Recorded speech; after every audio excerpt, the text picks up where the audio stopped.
Fala rapaziada, sejam bem-vindos a mais um vídeo aqui no Primeira Fila. Eu sou o Kevin Nicolas e vamos de mais opiniões impopulares. Um tempo atrás eu fiz a parte 1 disso, a parte 2 disso e hoje novamente responderei opiniões impopulares de vocês, ou perguntas no caso. Fiz um post na aba comunidade para vocês enviarem então aí as suas opiniões, as suas perguntas, e eu vou responder hoje 20 delas, 20 comentários. É um vídeo sem roteiro, tá? Eu não tenho roteiro algum ali, então para editar vai ser complicado, mas tô com o celular aqui na mão para responder as perguntas e opiniões de vocês, algumas bem absurdas, né, e tentar botar aqui minha opinião também. Então no fim é opiniões impopulares de vocês, mas também tem opiniões minhas que não são tão populares assim. Não entendi nada! Dito isso e mais enrolações, vocês já sabem, bora para o vídeo.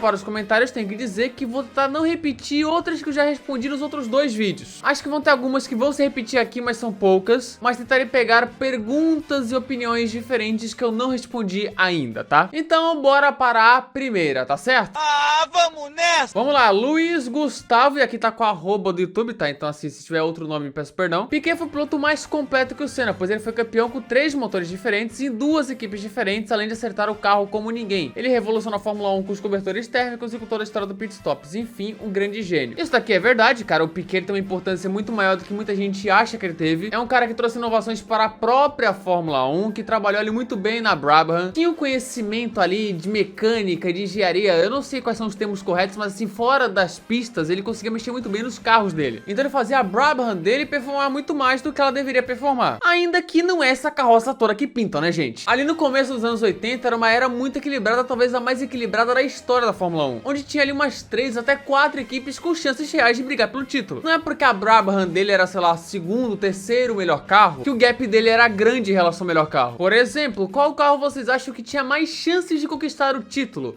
A Red Bull de 2016 ou a McLaren de 2003? A McLaren de 2003 era o terceiro melhor carro daquele ano. Ficava atrás ali da Williams e da Ferrari, que era o melhor. Enquanto a Red Bull era o segundo melhor carro do grid. Mas não tinha a menor chance de lutar contra a Mercedes, era só pegar uma vitóriazinha aqui e ali, foram 2, né? Então é necessário entender esses contextos. Mais completo que o Senna como piloto eu já não acho tanto. Porque o Piquet era um cara que não corria bem na chuva, ele não corria bem na chuva mesmo. Ele tinha uma grande deficiência em largadas, que inclusive fez o Reginaldo Leme ficar maluco com ele largando mal no GP da Hungria de 86. É incrível como pode ser tão habitual na carreira de um bicampeão do mundo largar tão mal.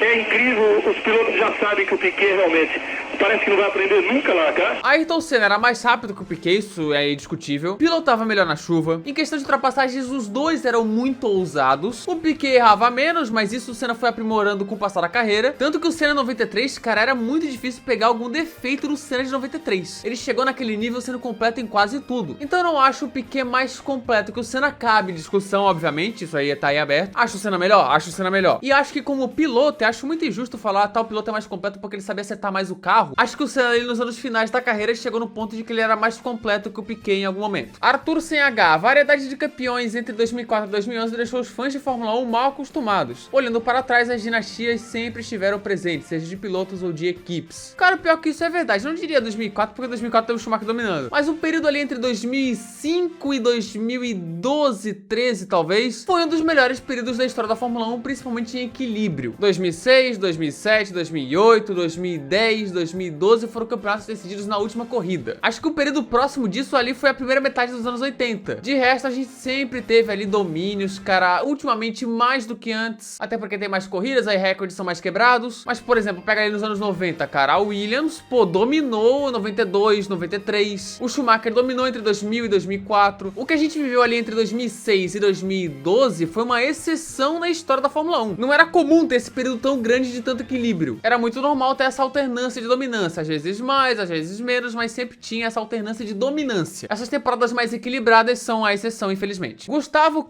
Valoto, chegou minha hora de brilhar. Se a Fórmula 1 adotasse o regulamento técnico de 2000 como base e fazer algumas modificações sem reabastecimento, pneu slick, modificações de segurança, restringir os apêndices aerodinâmicos e um pouco de efeito solo, teríamos corridas tão boas ou melhores quanto hoje por causa dos carros mais leves e menores, além do apelo visual e sonoro. Eu concordo com isso. Inclusive a Fórmula 1 nos anos 2000, cara, sim, sabotou a própria categoria. teoria, poderíamos ter tido corridas muito melhores se não fossem os pneus com ranhuras, que inclusive fariam os carros serem mais rápidos, se não fosse a desgraça do reabastecimento que falarei já já, os carros lotados de apêndices aerodinâmicos ali em 2006, 7, 8, porque eram carros que poderiam dar boas corridas, cara, assim, mesmo sem DRS e nada. E ali tu falou de segurança, infelizmente a segurança faz com que os carros sejam um pouco maiores do que essa época, cara, assim, é uma exigência, né? Então, por conta da segurança, é muito difícil fazer os carros serem tão menores quanto aquela época, mas concordo nesse ponto sim. Pedro Gomes, eu tenho várias opiniões impopulares. Número 1, pode me chamar de maluco, mas poderia trazer de volta o reabastecimento, pois poderia ser essencial para corridas monótonas, pois as estratégias poderiam ser melhores.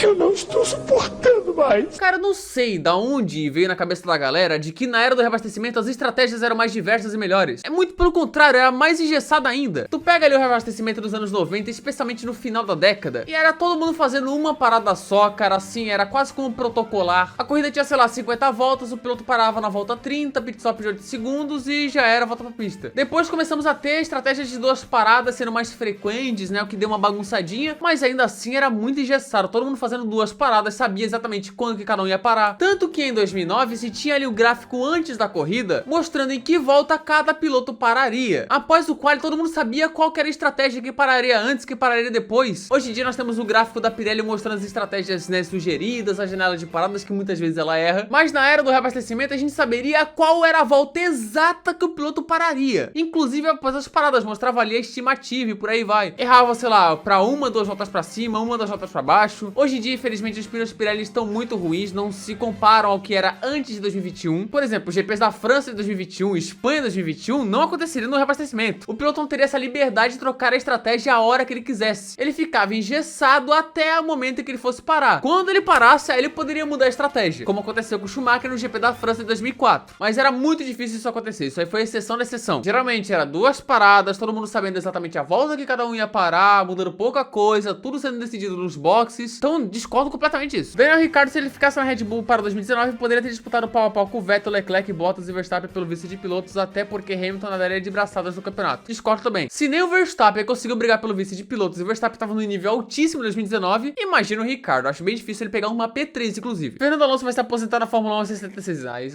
Isso daqui é sacanagem. Gaston Mazzacani é mais piloto que o Colapinto. Não, gente, não. Gabriel de Marolo Gerhardberg, né?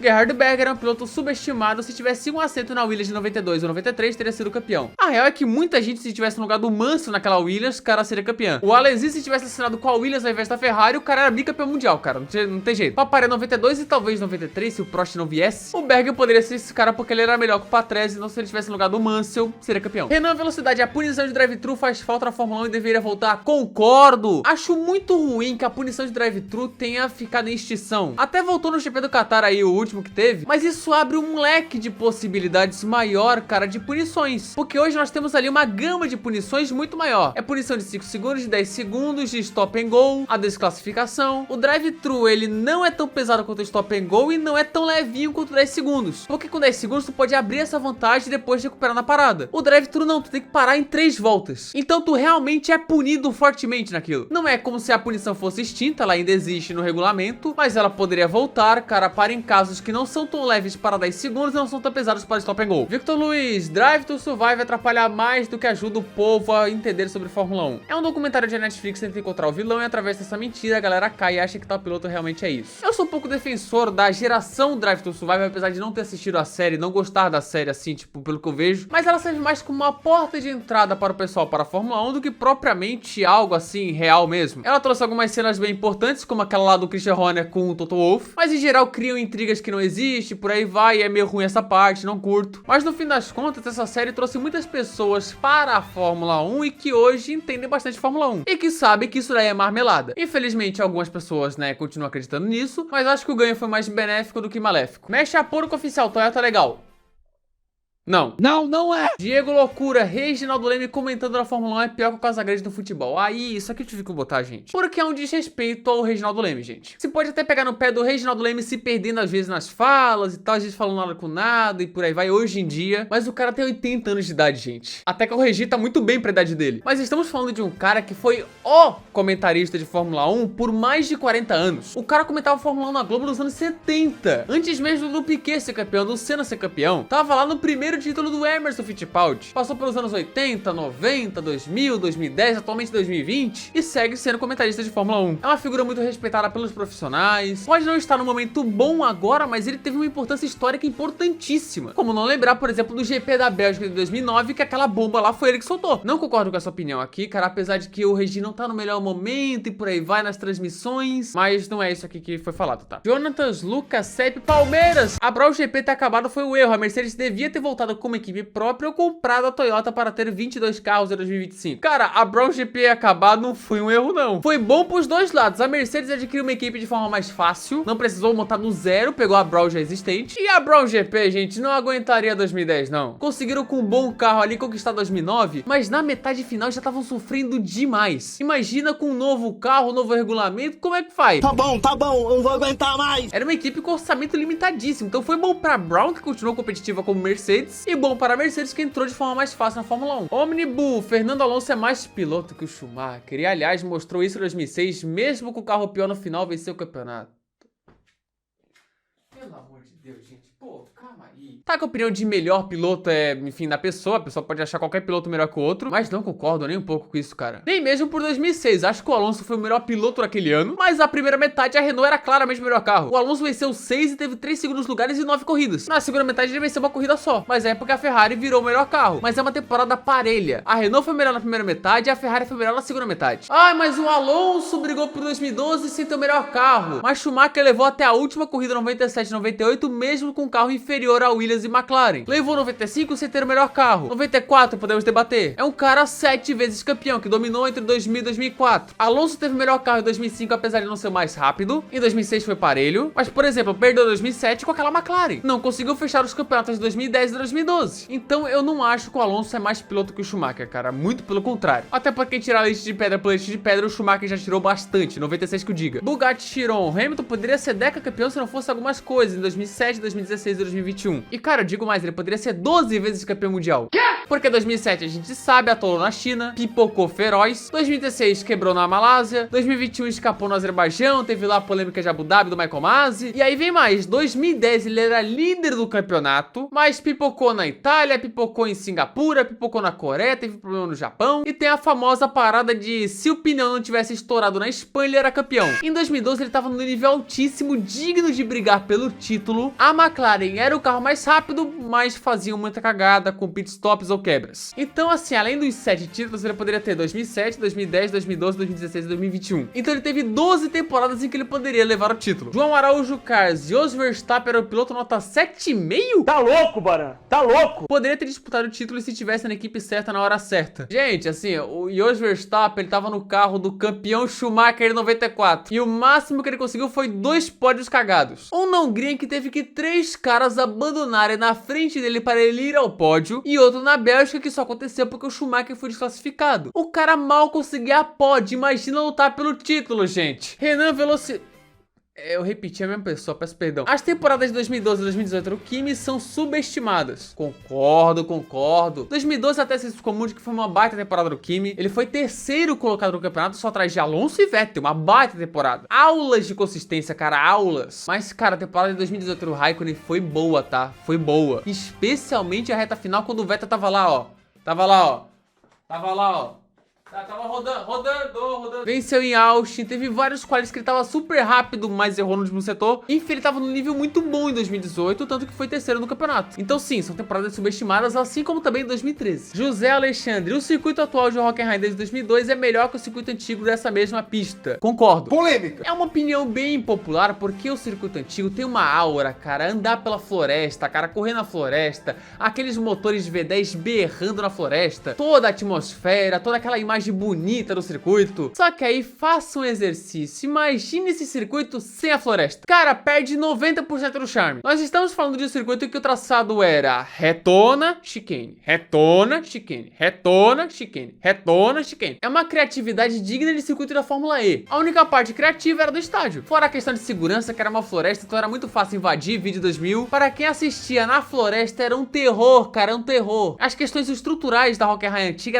eram bem ruins, tá? Fora que era o circuito que privilegiava demais o carro, em especial o motor. Quem tinha motor forte deitava e rolava na Hockenheim antiga. Existe um texto do Livio Oricchio, cara, que ele fala sobre isso. Ele fala tipo assim, ó, pô, o circuito atual não é lá dos melhores, mas assim, o antigo não era bom, tá? Pô, o antigo era só carro. O próprio Senna reclamava, cara, que tipo assim, ó, pô, não posso fazer muita coisa, só reta, chicane, reta, chicane, reta, chicane. E era muito difícil ultrapassar. Se tu não tivesse um carro mais rápido de reta, tu não passava. O carro poderia ser até mais rápido, mas se o da frente tivesse mais velocidade de reta, lascou, tu não passava. Tanto que a Hockenheim atual tem maior média de ultrapassagens do que a antiga. Aí tu pode falar, Kevin, mas isso é o DRS. Tá, se tu pega o recorte da era do reabastecimento 94 a 2008, para ser mais justo, a Hockenheim atual teve uma média de ultrapassagens maior do que a Hockenheim antiga. Isso que teve 2000 com 49 ultrapassagens, que deu uma turbinada. Então mesmo o traçado atual sendo mais travado, com menos retas, ele propicia corridas melhores e mais ultrapassagens, mais brigas. Como não esquecer da briga Montoya e Raikkonen em 2002, uma batalha fantástica. Então assim, apesar de ser menos bonito, né, a beleza da antiga Hockenheim é estupenda, a atual eu acho melhor em todos os outros aspectos. Ariel Rodrigues, é provável ter Fórmula 1 em BC? Teve a notícia recente de que a Fórmula 1 poderia correr em Camboriú, né, para Camboriú, mas é do lado. Eu sou catarinense, gente, assim, eu já vivi muita notícia maluca aqui. Inclusive uma que passava no Jornal do Almoço, que é o Jornal do Meio-Dia aqui, em que estávamos próximos de ter uma corrida do Fórmula 1 no Beto Carreiro. Essa gente inventa cada coisa. Então assim, eu duvido muito que tenha essa corrida em BC, cara, duvido muito. Ômega, apesar da Fórmula 1 ser o pináculo do esporte, ela não é nem de longe a melhor categoria de se assistir. Indy, MotoGP, NASCAR e etc. são bem mais divertidas de se assistir. O automobilismo tem um negócio interessante que, assim, ser a melhor categoria, com carros mais rápidos, melhores pilotos em média, não te garantem boas corridas necessariamente ou bons campeonatos. Óbvio que, por exemplo, a Indy é uma categoria spec praticamente. A Fórmula E também praticamente. NASCAR e por aí vai. MotoGP não. MotoGP, mas a MotoGP é só Ducati hoje. Mas assim, é normal ter outras categorias com corridas melhores em média e campeonatos melhores em média. Por exemplo, eu amo assistir a Fórmula E. A Fórmula E é espetacular. É melhor que a Fórmula 1 em carros, em pilotos? Não é. Mas traz corridas, ao meu ver, em média melhores que os da Fórmula 1. E os campeonatos ultimamente são fantásticos. A Indy, apesar de não ter corridas muito boas esse ano, inclusive aquela corrida horrorosa do Thermal Club, é uma das piores que eu já vi. É horrível, meu Deus!